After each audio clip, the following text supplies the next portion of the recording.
Okay, so I feel very called to make this video. I don't really make sit-down videos on this channel. I mainly make Reiki and energy healing videos on this channel, so if you're interested in that, please check it out as well. But I think it is especially important to talk about this topic since in the spiritual community there is this massive emphasis on the divine feminine, especially right now, which makes sense since we're living in a society that is fueled on the backs of toxic masculine energy. However, I feel that this emphasis on the divine feminine wants to equate all femininity as a good thing or the answer to our problems. Now, I don't want to even be polarizing and say that energy can be good or bad. It is simply our perception of it, and it's also how we act on it or interpret it. But I want to make it clear that there's also something like toxic femininity. And this is exactly what I want to talk about today. My own experience with toxic femininity and the realization of how important divine masculinity is. Sorry, now the sun is coming out and it's really warm. Now, as I go along, I hope I can clarify myself a bit better, explain things, because otherwise it will be a bit jumbled up. I'm currently pregnant and pregnancy brain is honestly a real thing. Now, growing up, I deeply defined with feminine ideals from a very young age, and I want to say that, make it clear that feminine ideals have nothing to do with gender or sex or any sort of identity that we put on ourselves. We can see these feminine and masculine energies even in nature, even with plants. Like, it has nothing to do with how we represent ourselves as humans. But it is very important in order for us to be happy that these energies are in balance in ourselves, that we have equal amount of divine feminine and divine masculine energy. However, how it was in my case is that I had so much feminine energy that it then turned into this toxic femininity, and I had no masculinity to balance it out. Now, what exactly do I mean when I talk about toxic femininity? Now, for myself, I've always been a very creative person. I loved drawing and singing and dancing, and I basically grew up living in my own imaginary world, which could be due to the fact that I was the only child. Like, if you're an only child, please let me know if you've had a similar experience. But 90% of my day was spent in my own thoughts, in my own imaginary world that I built for myself. I had no grips really on this reality, and it was an extreme form of escapism that lasted until I was around 16, 17, when reality kind of like all at once, full force, hit me in the face. And I think I also ran away from a lot of my problems in my life by escaping into this reality that I built for myself. But there are a few other things that I also want to talk about. I don't want to say that imagination or creativity is toxic femininity, because that is not what it is. Now, what also happened to me personally, like I will talk about how should I say this exactly? I'm personally an empath, and I think most people watching these videos are these types of videos are empaths. Most of us have these empathic tendencies. Now, since I can remember, I very strongly picked up on the energy around me. And it's only in the last 2 years that, since I learned even what an empath is and how to manage this in my life, that I actually understand it. Because before, especially as a child and a young human being, I interpreted all these energies that I was experiencing as my own thoughts and emotions. My own emotions that I then turned into thoughts to somehow try to rationalize the emotions that I was experiencing, because I basically just absorbed everything up. And I think this even came to the point not of just absorbing emotions, but also absorbing all these societal ideals to an extreme point. Now, I don't want to say this is only with girls like that, but I feel like girls have a lot of pressure from a young age put on them. I'm not even going to talk about societal ideals of how they should look, because that also plays a role, but especially of how they should act, and boys as well, just with different aspects and different things. Now, one thing that really affected me as a child was this hyper-sexualization of women in the media. And this is especially in mainstream media, but books, movies, all of these things. And I somehow felt like growing up, that is how I should be. I should be a sex object for men's viewing pleasure, for men's gratification somehow. No matter of my own feelings around consent, which I didn't even realize that I could really give my consent until I was much older. And also my own sexual pleasure. And that's something that I've only started to come to grips with, honestly, over the last year. I'm now almost 22 years old, to put that into perspective. I always felt like I have to be this hyper-sexualized version of myself. Otherwise, I will not be desired. Otherwise, I will not be wanted. And this also turned into me, also to a certain extent, over-loving all my partners. Now, I know that sounds a bit absurd to say over-loving or loving someone too much, but that is a real thing. Don't get me wrong, loving someone, dedicating yourself to someone is good. But when you start to make that person your entire life, it takes away from the relationship that you have with yourself. It takes away from your own perception of self-worth and how you view yourself in this world and in society. And I think you understand what I mean. So this turned into me desiring, no, that's not even the right word, like needing constant validation from my partner, constant validation, them telling me that they love me, them telling me that they care about me. Otherwise, it was automatically in my head like, oh, they don't say this to me, or they don't do this to me, they don't love me anymore, there's something wrong with me, like I need to change myself in order for them to love me more. And this became so obsessive that this caused multiple depressive episodes for me, because I'm also, as an empath, someone that's more prone to dealing with mental illness, which I've had problems with since the age of 12, basically. Yeah, that's a topic for another video, but okay. Yeah, toxic femininity, jealousy. Can I say jealousy is a big problem when we start to delve into this toxic feminine energy. Not for all, but definitely for some, and definitely for me in the past. This is really something that I've only started to come to grips with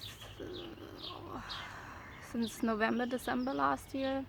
That's the reality. Like, I think when we also watch spiritual videos or people talking about spirituality, we think that, oh, they have it all figured out, they already figured it out long ago, but that's not the reality. I want to tell you that this route of learning and getting to know new aspects of yourself and unlearning these belief systems and ideologies takes time, and I don't know if it's ever fully complete, because we are constantly evolving as people, we're constantly gathering new experiences, and that's totally okay. It's okay that you are not sorted out, it's okay that you don't have your shit together yet, but the fact that you are trying That's great. That's all that's important.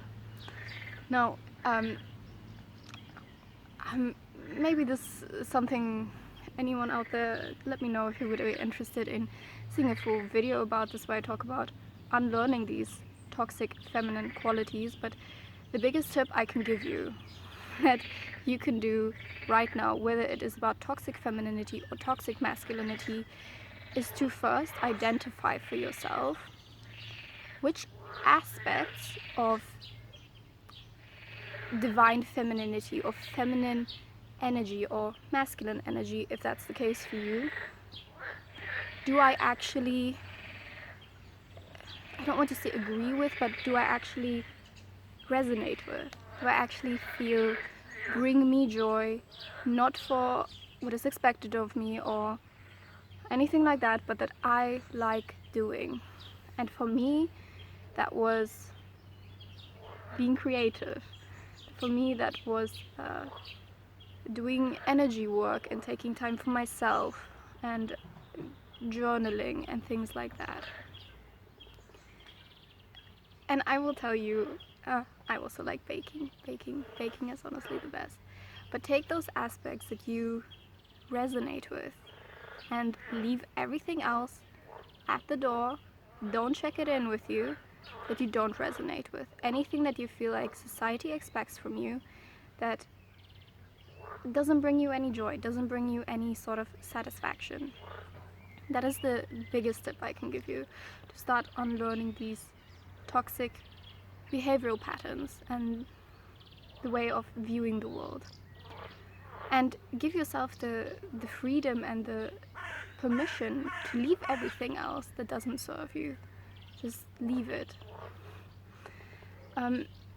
So that is what I did around 2 years ago. I started with that.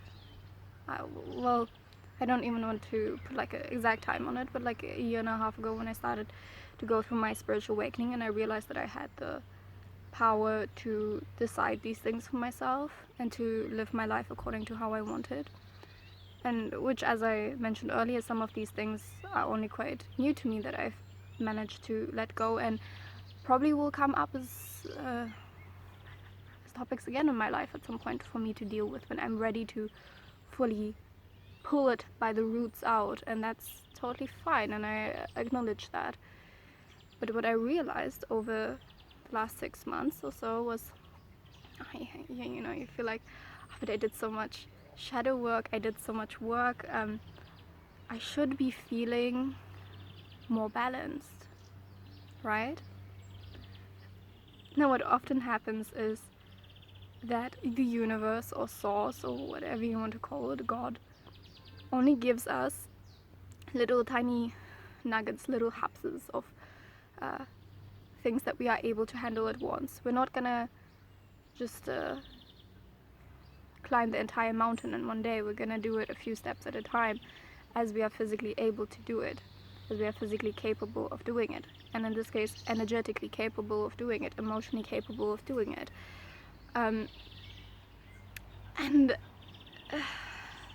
I was working on these things step for step, and then it came to a point where I felt resistance, like I hit a wall, and I was thinking to myself, this has nothing to do with divine femininity. I feel like I'm fully starting to embody what I view for myself as divine femininity. And then I realized, but what about divine masculine energy? What about this masculine energy to balance out my feminine side? And it's not something that I've ever put any emphasis on in my life. I am not someone that is good with deadlines. I'm not someone that is good at motivating myself. I'm not someone that is good at actually putting in the hard work. I'm someone that just lives up in my head, in my little fairy tale kingdom, and it is very hard for me to ground myself and come into this reality and be able to cope with this reality. And I think especially in the spiritual community, there's a very big emphasis on talking about toxic masculinity, which there should be, because that is a major problem in our society, but it is not necessarily a problem for each and every individual. I mean, it could be that we still see these belief systems around toxic masculinity and identify with them for ourselves, but honestly, for me that is not the case, and that was not the case. But the lack of the divine masculine in my life, I guess you can also identify as toxic masculinity to a certain degree. But for me, it's like I have put no importance into social status, I put no importance into money, I put no importance into success or these preconceived notions. But then I also realized that I need this fire energy to fuel my creative ideas, to bring me the satisfaction, not that I desire, but that I also, satisfaction is maybe not the right word, to fuel me to do the things that I have these ideas about, that I need to bring into this world, that I need to do in order to fulfill my dharma. Yeah, and that was kind of like, for me, a light bulb moment. Now, there are many ways that you can embody the divine masculine in your life. And for a lot of people, I think it starts at the same point where it was for me with toxic femininity, where it was defining the aspects of the divine masculine that I want to embody. And for me, that was motivating myself, having the drive to complete projects, having this inner fire to actually do these things that I have had ideas about for years and never actually put into any sort of action. For me, I don't see it as work, I don't see it as the desire for money or success, I simply see it as that. So I defined it for myself, and then I decided which acts am I going to incorporate into my daily life to embody this masculine energy. And you honestly want to know where I started? I started with cleaning my room each day, which does not sound grand, it does not sound like, oh, define masculinity, but I don't want to say I am lazy, because honestly it's a lot better. I was quite a lazy person. I never cleaned my room, like I said, like I just was living in my own world. So I started by cleaning my room every day. As simple as that. I started by washing dishes every day, which does not sound like connecting to the divine or anything glamorous, but that is where it started for me. And this snowballed into me taking the first steps to start my business, me taking the first steps to set up my website, me taking the first steps to start to reach out to clients, to even put myself out there on YouTube, which is quite still a new nerve-wracking thing for me. But I feel like, why would I even have these creative ideas, these inclinations to do things, if I'm not meant to take the steps to do them? So if you're in the same situation that I was, I would just advise you, just invite the divine masculine into your life. Invite him to take his place that he is meant to take, and you will see your life completely transform in a matter of weeks, in a matter of a few months. Yeah, I think that is all I wanted to say today. It's a topic that I felt really called to talk about. If you have any experiences similar to mine or completely different than mine, please let me know. I feel like it would be quite fun to open the discussion up about this. And yeah, I hope you have a great day. If you like this video, give it a thumbs up or subscribe, or don't, it's fine. Okay, bye bye.